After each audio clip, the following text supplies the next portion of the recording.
একই দিন গণভোট ও সংসদ নির্বাচন অনুষ্ঠানের ঘোষণায় প্রধান উপদেষ্টাকে ধন্যবাদ জানিয়েছে বিএনপি। রাতে গুলশানে চেয়ারপারসনের কার্যালয়ে স্থায়ী কমিটির বৈঠকের পর একথা জানান বিএনপি মহাসচিব মির্জা ফখরুল ইসলাম আলমগীর।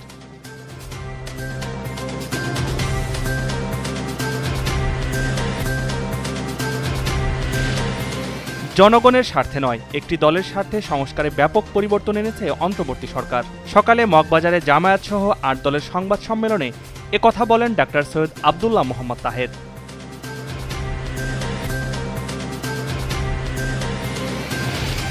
ভারতের জাতীয় নিরাপত্তা উপদেষ্টা অজিত দোভালের আমন্ত্রণে দুদিনের সফরে দিল্লি যাচ্ছেন অন্তর্বর্তী সরকারের জাতীয় নিরাপত্তা উপদেষ্টা খলিলুর রহমান। সেখানে দ্বিপাক্ষিক বৈঠকের সম্ভাবনা রয়েছে।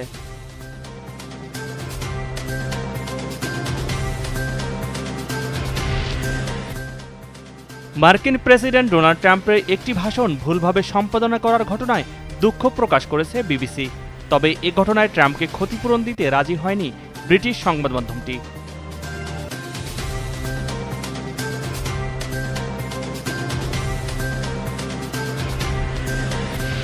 ফিফা প্রীতি ম্যাচে নেপালের বিপক্ষে ২-২ গোলে ড্র করে আবারও হতাশা নিয়ে মাঠ ছেড়েছে বাংলাদেশ। ম্যাচের প্রথমার্ধে দল পিছিয়ে পড়লেও দারুণভাবে সামলে নিয়েছিলেন বাংলাদেশের তারকা মিডফিল্ডার হামজা চৌধুরী।